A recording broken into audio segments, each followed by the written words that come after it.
हूं आपका दोस्त संदीप मित्तल और आज हम लोग बात करने वाले हैं ELSS की। ELSS means equity link saving scheme. लेकिन साथियों, अपना वीडियो शुरू करने के पहले या आपको कुछ जानकारी देने के पहले मैं डिस्क्लेमर देना चाहूँगा।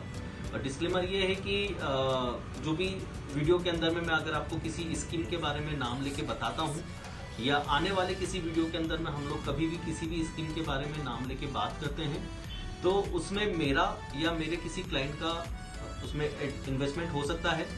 तो ये मेरा एक डिस्क्लेमर है।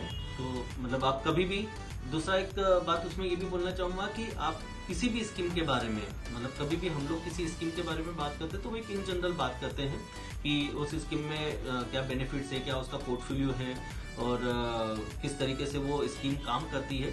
तो आप किसी भी स्कीम में इन्वेस्टमेंट करने के पहले अपने एडवाइजर से जरूर से सलाह लें कि वो स्कीम आपके लिए है या नहीं है, क्योंकि हर व्यक्ति के लिए हर स्कीम का फायदा या नुकसान दोनों हो सकता है।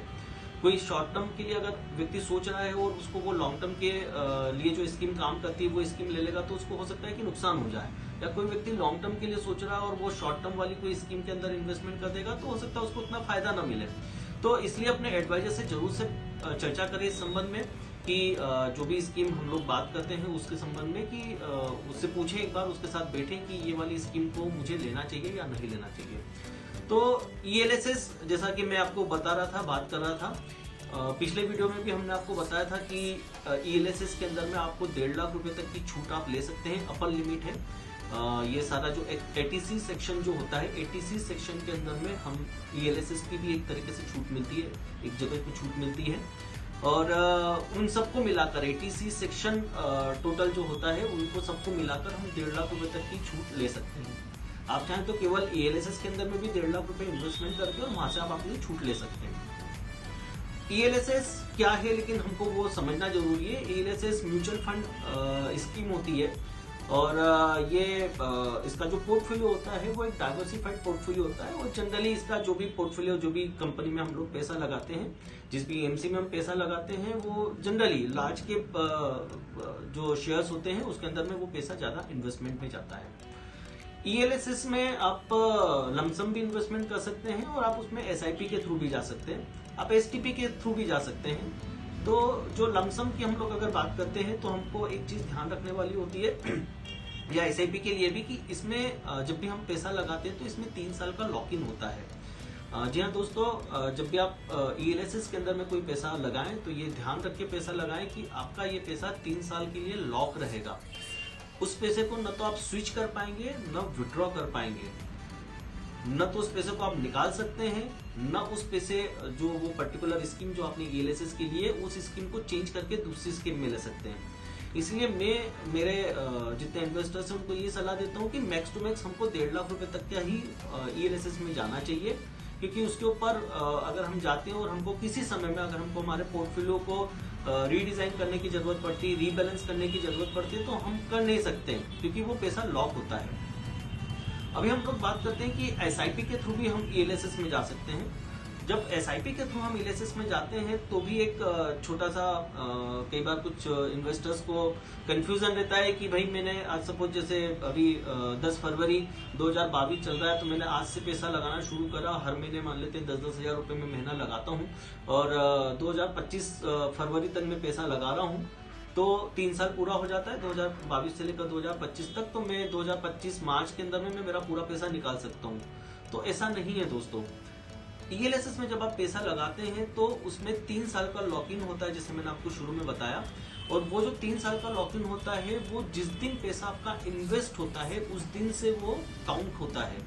तो जैसे एक उदाहरण के अपन बात करते हैं कि अगर सपोज मैंने 10 फरवरी को पैसा लगाया है तो ये पैसा 10 फरवरी 2022 को अगर मैंने पैसा लगाया है तो ये पैसा आपका 10 फरवरी 2025 को फ्री होगा। अगर आपने 10 मार्च 2022 को पैसा लगाया, मतलब नेक्स्ट SIP अगर आपकी 10 मार्च और 2022 को कटी है तो आपका वो पैसा 10 मार्च 2025 को फ्री होगा। 10 अप्रैल को जो पैसा कटेगा वो 10 अप्रैल 2025 को फ्री होगा। तो इसी तरीके से वो आगे बढ़ता जाता है। अभी उसको एक सिंपल तरीके से और अपन समझ लेते हैं कि सपोज आपने 10 साल तक पूरा ELSS अपना कंप्लीट चलाया है और आप बोलते हैं कि भाई मुझे मेरा पैसा वापस चाहिए, जो भी प्रॉफिट है या जो भी वैल्यू है, तो आप 7 साल तक का पैसा 7 ईयर्स तक का पैसा आप उसमें से विड्रॉ कर सकते हैं। आखिरी के 3 साल का पैसा उसमें लॉक रहेगा। आपकी फिर भी इच्छा है कि नहीं मुझे तो मेरा पूरा पैसा एक साथ चाहिए, मुझे टुकड़ों में नहीं चाहिए, तो साथियों फिर उस समय आपको अपना 10वें साल पे आपको आपकी SIP स्टॉप करना होगी। और जब 13 साल पूरे हो जाएंगे, वहां से 3 साल और आगे, तो आप 13 साल बाद अपना पूरा पैसा विड्रॉ कर सकते हैं। दूसरा, इसके अंदर में अब हम लोग बात करते हैं टैक्सेशन की। एक तो मैंने आपको बताया कि ATC सेक्शन में आपको 1.5 लाख रुपए तक की छूट मिलती है।